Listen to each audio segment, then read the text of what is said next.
Assalamualaikum warahmatullahi wabarakatuh. Waalaikumsalam warahmatullahi Selamat wabarakatuh. pagi untuk kita semua. Ya, sebelum pembelajaran kita dimulai, sebelumnya sudah disiapkan, sudah berdoa semuanya? Oh, belum. Tolong ketua kelas disiapkan dulu.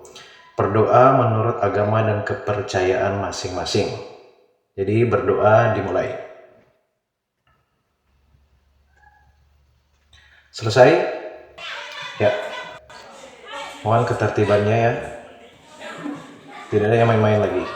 Ya, mengerti? Oke. Boleh dikeluarkan dulu untuk buku pemeriksaan akuntansi. Ya, sebelum kita lanjut pada materi selanjutnya, kemarin masih ada yang ingat soal pembelajaran kemarin, minggu kemarin. Minggu kemarin tentang apa? Tentang variabel sampling. Ya, tentang variabel sampling. Masih ada yang ingat apa itu variabel sampling? Ya, variabel sampling adalah teknik mengambil sampel dalam audit yang digunakan untuk menguji suatu populasi dengan memilih sejumlah sampel yang representatif. Ya, jadi untuk pelajaran yang kemarin itu sudah membahas tentang variabel sampling. Nah, sekarang sudah dibuka untuk bukunya, catatannya untuk pemeriksaan akuntansi. Sekarang kita masuk pada materi yang baru tentang audit dalam lingkup sistem informasi komputer. Ya, audit dalam lingkungan sistem informasi komputer. Jadi tolong dicatat apa yang nanti Bapak sampaikan ya. Tolong dicatat, nanti catatannya dikumpul di akhir sesi.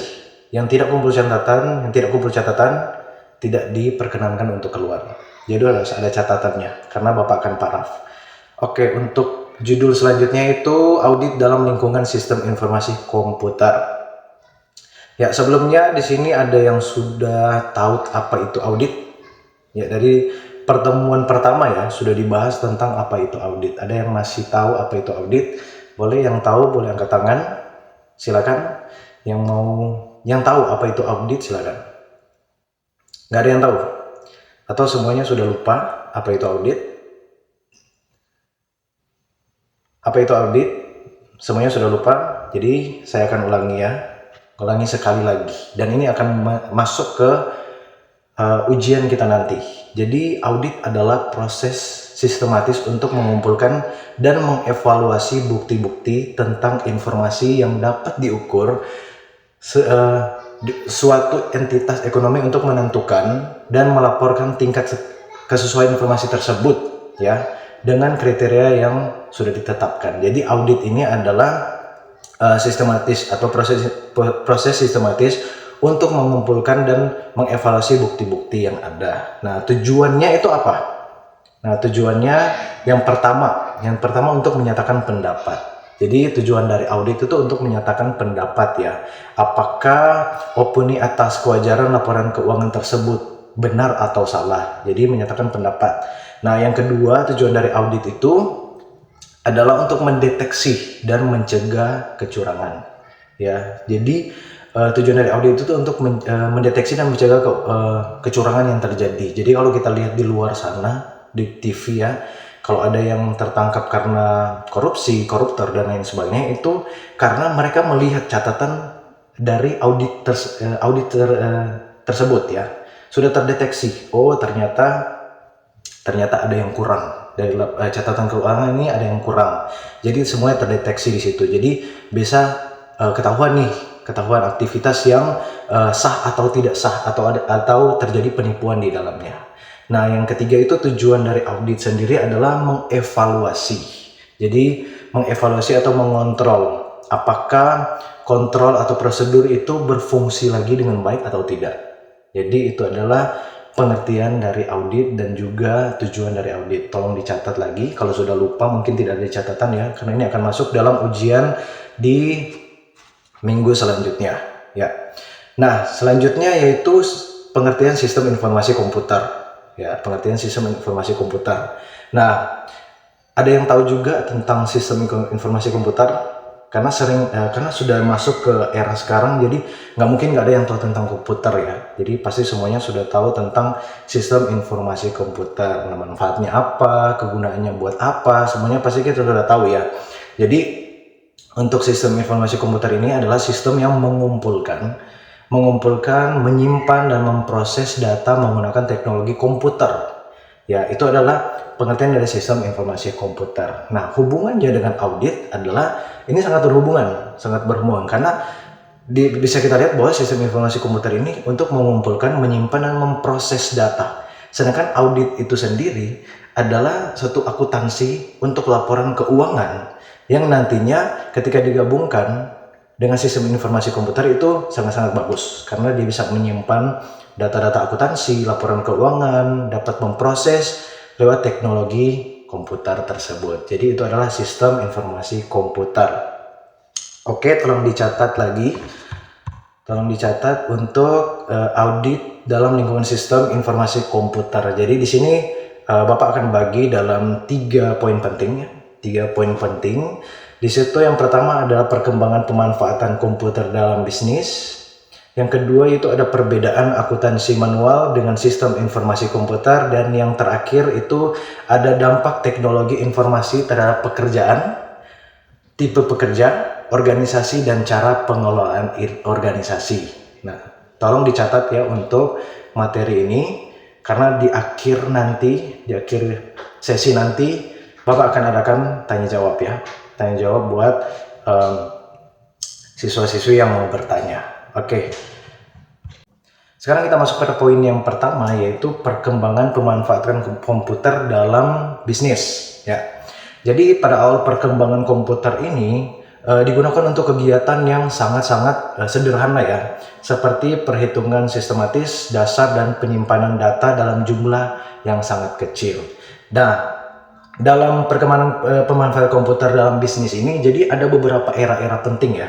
Ada beberapa era-era penting di dalamnya. Nah, untuk era-eranya boleh dicatat untuk poin yang pertama yaitu era komputerisasi awal. Jadi era komputerisasi awal ini, nah komputer digunakan untuk mengotaminasi ya, untuk tugas-tugas rutin yang sebelumnya dilakukan secara manual. Nah, misalnya nih menghitung gaji karyawan atau pencatatan transaksi penjualan. Jadi untuk era komputerisasi awal ini dulunya itu hanya digunakan untuk menghitung gaji karyawan ataupun pencatatan transaksi penjualan dan pengelolaan inventaris komputer. Nah, untuk era awal itu penggunaannya hanya sebatas itu. Kalau sekarang kan sudah lebih canggih ya. Nah, untuk yang kedua itu era sistem informasi manajemen. Nah, pada periode ini komputer tidak hanya digunakan untuk tugas-tugas rutin, tetapi juga untuk mendukung pengambilan keputusan. Nah, sistem informasi manajemen atau SIM mulai diterapkan di mana komputer digunakan untuk mengumpulkan, menyimpan dan menganalisis data untuk membantu manajer dalam membuat keputusan yang lebih baik dan lebih cepat. Jadi pada era sistem informasi ini sering digunakan untuk tugas-tugas rutin ya, tetapi juga untuk mendukung pengambilan keputusan. Nah, poin selanjutnya itu ada era internet dan e-commerce. Ya, dengan munculnya internet sekarang sudah muncul internet. Komputer menjadi alat yang sangat vital dalam bisnis e-commerce ya. Sekarang kita sudah lihat ya, ketika muncul era internet, sekarang perusahaan-perusahaan sangat mengandalkan ya untuk apalagi komputer ya dalam bisnis ya. Dalam bisnis banyak perusahaan-perusahaan yang menggunakannya. Nah, perusahaan untuk menjual produk secara online. Jadi yang kita sering lihat itu seperti Gojek, seperti Grab, Maxim itu adalah perusahaan-perusahaan yang sekarang sudah menggunakan jasa online. Nah, itu semuanya terjadi karena sistem informasi atau komputer atau era internet ya, era internet. Nah, yang terakhir itu ada era big data. Nah, era big data ini komputer tidak hanya mengelola data dalam jumlah yang besar, tetapi juga menggunakan teknologi canggih seperti kecerdasan buatan AI. Nah, sekarang kita sudah sering lihat AI ya, di mana-mana sudah sangat canggih. Nah, itu adalah komputer ya. itu adalah komputer, dan banyak perusahaan yang sekarang menggunakan jasa dari AI tersebut. Jadi sudah sangat canggih untuk data-data atau perkembangan dari pemanfaatan komputer dalam bisnis tersebut. Nah, untuk poin selanjutnya yaitu ada perbedaan akuntansi manual dengan sistem informasi komputer. Nah, poin selanjutnya tolong dicatat. Ya, tolong dicatat semuanya. Nah, untuk perbedaan akuntansi manual dengan sistem informasi komputer, di dalamnya itu ada akuntansi manual. Nah, akuntansi manual. Jadi, perbedaan akuntansi manual dengan sistem informasi komputer. Nah, akuntansi manual itu seperti apa dulu? Nah, ada yang tahu untuk akuntansi manual seperti apa? Nah, untuk akuntansi manual itu adalah sistem pengelolaan keuangan yang dilakukan secara manual tanpa pembuatan bantuan dari teknologi komputer. Nah, mungkin sering kita lihat dulu ya, untuk akuntansi manual itu setiap transaksi dicatat secara manual dalam buku besar, ya, dalam buku besar. Kalau mungkin kita kita ke warung, mungkin ke toko apatah lagi mungkin kita lihat di warung dulu ya.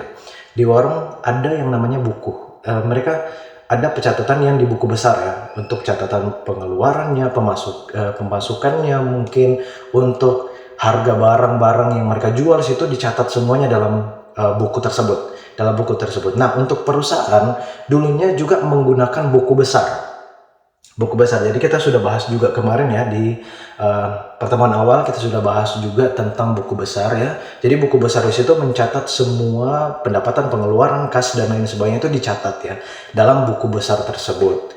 Nah, itu yang dinamakan akuntansi awal. Jadi semuanya dicatat secara manual gitu, tanpa menggunakan sistem informasi ya, sistem informasi. Nah, ketika bagaimana dengan sistem informasi komputer ya? Kalau tadi kan secara akuntansi manual, bagaimana dengan sistem informasi komputer? Jadi kalau untuk sistem informasi komputer sendiri, berbasis komputer menggunakan perangkat lunak akuntansi untuk mengoptimalisasi pencatatan, penyimpanan, dan pelaporan transaksi keuangan. Nah, kelebihannya di situ apa aja? Kelebihannya itu untuk mengurangi kemungkinan kesalahan manusia karena otomatisasi. Jadi mereka menggunakan sistem informasi agar supaya tidak ada kesalahan. Ya, walaupun sebenarnya ada kesalahan kalau kita salah mencatat. Tapi ketika kita sudah menggunakan sistem informasi komputer, jadi itu sudah otomatis. Nah, sebenarnya kelebihannya itu adalah proses yang lebih cepat dan efisien ya. Jadi kalau mungkin dulu kalau kita mencatat secara manual bisa berhari-hari kita mencatat ya. Tapi kalau ketika kita sudah menggunakan sistem informasi komputer itu prosesnya itu lebih cepat dan lebih efisien. Nah, kelebihan selanjutnya itu menyimpan data yang lebih aman dan mudah diakses. Nah, perbedaannya kalau akuntansi manual itu mungkin catatannya itu bisa saja hilang, buku besarnya bisa hilang ataupun kena air, rusak dan lain sebagainya. Tapi kalau untuk sistem informasi komputer ini, penyimpanan itu lebih aman dan mudah diakses karena sudah tersimpan di dalam komputer tersebut. Ya, bisa dimengerti? Oke, dan yang terakhir itu kelebihannya itu untuk kemampuan menghasilkan laporan keuangan secara real time. Jadi real time, bisa kapan aja dan di mana aja, di waktu yang mepet sekalipun, sekali klik bisa langsung muncul tuh laporan keuangan karena semuanya sudah tersimpan di dalam sistem informasi komputer. Oke, kita masuk pada poin yang ketiga. Poin yang ketiga yaitu dampak teknologi informasi terhadap pekerjaan. Yang kedua yaitu ada tipe pekerja, yang ketiga ada organisasi, dan yang terakhir yaitu dari cara pengelolaan organisasi. Jadi dampak teknologi itu seperti apa terhadap pekerja, tipe pekerja, organisasi, dan cara pengelolaan. Nah, kita akan bahas di saat ini.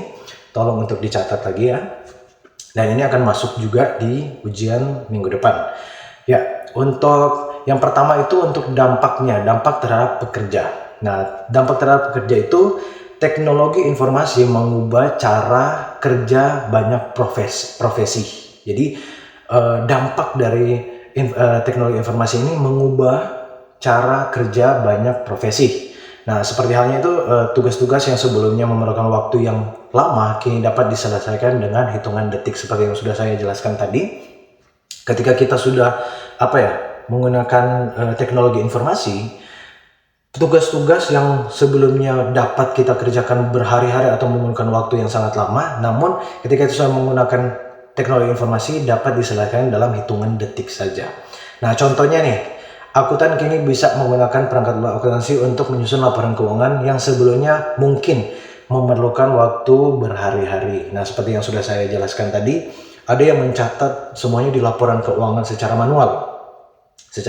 Namun ketika sudah menggunakan teknologi informasi, mereka dapat dengan mudah tanpa lagi berhari-hari, tapi hanya mungkin hitungan menit, detik ataupun jam sudah selesai untuk laporan keuangan. Nah, itu bisa itu yang menjadi dampak buat terhadap pekerja. Jadinya gampang ya.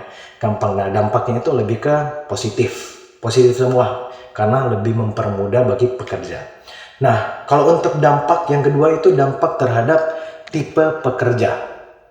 Nah, dengan adanya teknologi informasi, muncul tipe-tipe pekerja baru seperti programmer, analisis data, dan spesialis keamanan siber. Nah, mungkin dampak selanjutnya terhadap pekerja itu yaitu muncullah tipe-tipe pekerja yang baru. Mungkin sekarang kita sering lihat banyak sekali programmer di luar sana, dan mereka mendapatkan hasil yang sangat-sangat luar biasa. Nah, mereka adalah tipe pekerja yang baru. Selanjutnya ada analisis data. Mungkin yang kemarin tuh analisis data itu tidak konkret. Tapi ketika sudah datang di era sekarang ini, analisis data itu sudah menggunakan sistem informasi yang sangat-sangat luar biasa, sehingga mempermudah untuk setiap tipe pekerja ya. Yang terakhir itu ada spesialis keamanan siber. Nah, kita harus tahu bahwa setiap perusahaan itu ada keamanannya. Jadi ada tingkat keamanannya. Nah, kenapa harus punya keamanan? Karena takutnya perusahaan tersebut ditembus atau dihack gitu kan. Sering banyak kita yang lihat-lihat di TV ya, banyak perusahaan data-data kita diambil dan lain sebagainya. Nah, itu sehingga sekarang ya, di zaman sekarang muncullah tipe-tipe pekerja baru seperti halnya spesialis keamanan siber. Jadi dia menjaga keamanan dari perusahaan tersebut. Juga negara juga memakai spesialis keamanan siber. Jadi itu adalah dampak terhadap tipe pekerja. Nah, selanjutnya itu ada dampak terhadap organisasi ya. Dampak terhadap organisasi. Nah, organisasi menjadi lebih ramping dan efisien dengan teknologi informasi. Nah, banyak perusahaan mengadopsi struktur organisasi yang lebih datar. Nah, mengurangi lapisan manajemen untuk mempercepat pengambilan keputusan. Jadi, teknologi informasi ini juga memungkinkan model kerja jarak jauh yang meningkatkan fleksibilitas dan mengurangi biaya operasional. Jadi, seperti halnya dalam satu organisasi. Ya, jadi organisasi itu berarti lebih dari satu orang. Jadi organisasi banyak orang. Nah, mungkin orang-orang ini tidak selamanya stay dalam satu tempat.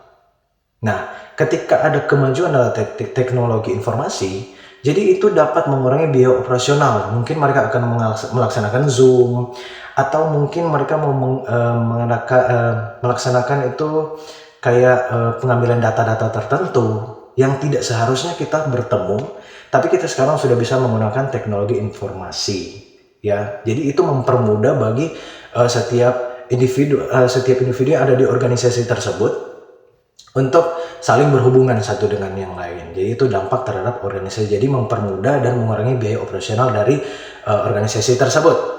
Nah, yang terakhir itu ada dampak terhadap pengelolaan organisasi. Nah, teknologi juga mengubah cara organisasi dikelola. Ya, manajer kini memiliki akses ke data real time yang memungkinkan mereka membuat keputusan yang lebih cepat dan lebih akurat.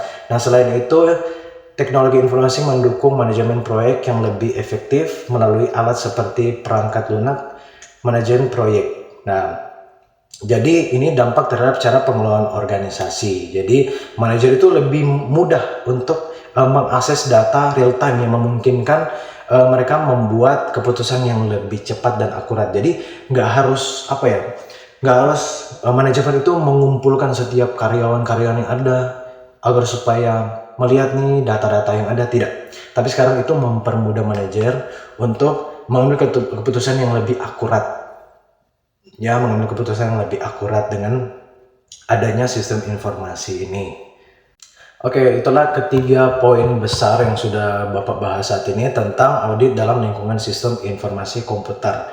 Sebenarnya ini ada lanjutannya minggu depan di pertemuan terakhir ya. Pertemuan terakhir, jadi ada audit dalam lingkungan sistem informasi komputer lanjutan. Jadi ada lanjutannya, tidak hanya 3 poin ini saja, tapi ada lanjutannya juga. Tapi untuk hari ini sampai saja di sini untuk pembahasan 3 poin dan boleh sebelum dikumpulkan catatan, jadi Bapak membuka ruang pertanyaan ya, sesi pertanyaan buat adik-adik yang mau bertanya. Silakan yang mau bertanya, diberi kesempatan. Nah, setiap yang mau bertanya nih, yang mau bertanya Bapak kasih 10 poin. Jadi yang mau bertanya Bapak kasih 10 poin. Jadi yang mau bertanya disilakan. Oke, silakan Andre. Baik, Pak. Pertanyaan saya, bisakah Bapak berikan contoh nyata tentang implementasi audit sistem informasi komputer di perusahaan? Ya, baik Andre, untuk pertanyaannya Bapak ulangi lagi ya. Untuk pertanyaannya bisa diberikan contoh nyata tentang implementasi audit sistem informasi komputer di perusahaan. Ya, tentu. Misalnya nih di perusahaan perbankan. Nah, auditor mengevaluasi sistem keamanan untuk memastikan data nasabah terlindungi dari akses yang tidak sah. Jadi setiap perbankan itu, setiap perusahaan itu ada auditornya. Nah, cara kerjanya itu adalah untuk mengevaluasi sistem keamanan yang memastikan data nasabah terlindungi dan dari akses yang tidak sah gitu kan. Jadi mereka memastikan dulu apakah data-data dari setiap nasabah ini terlindungi nggak dari akses yang tidak sah. Jadi kalau ada akses yang tidak sah bisa mereka laporkan atau tidak akan terkonfirmasi kepada mereka. Jadi itu adalah tugas dari seorang auditor. Jadi untuk implementasi audit secara informasi komputer di perusahaan itu ya itu auditor mengevaluasi sistem keamanan untuk memastikan data nasabah terlindungi dari akses yang tidak sah. Oke, terima kasih buat adik-adik yang sudah bertanya di saat ini. Bapak sangat mengapresiasi setiap pertanyaan yang ada dan biarlah pembelajaran kita di saat ini bisa berdampak ya, bisa dimengerti juga dan untuk catatannya ya dilihat baik-baik karena minggu depan untuk materi ini juga akan masuk dalam ujian ya. Jadi jangan lupa belajar dan bisa dikumpulkan untuk buku catatan ya. Bapak akan paraf. Jadi yang tidak mencatat tidak diizinkan untuk keluar, harus memenuhi dulu untuk catatan di pertemuan saat ini. Silakan dikumpul catatannya. Ya baik, ya sampai di sini pertemuan kita untuk di hari ini ya. Pertemuan kita nanti di minggu besok kita akan lanjutkan untuk materi ini ya. Materi ini kita akan lanjutkan. Jadi tadi juga sudah absen semuanya hadir. Jadi jangan lupa tetap belajar, tetap jaga kesehatan ya. Kalau pulang semua hati-hati, jangan ngebut-ngebut semuanya ya. Di sini sekian dan terima kasih. Wassalamualaikum warahmatullahi wabarakatuh.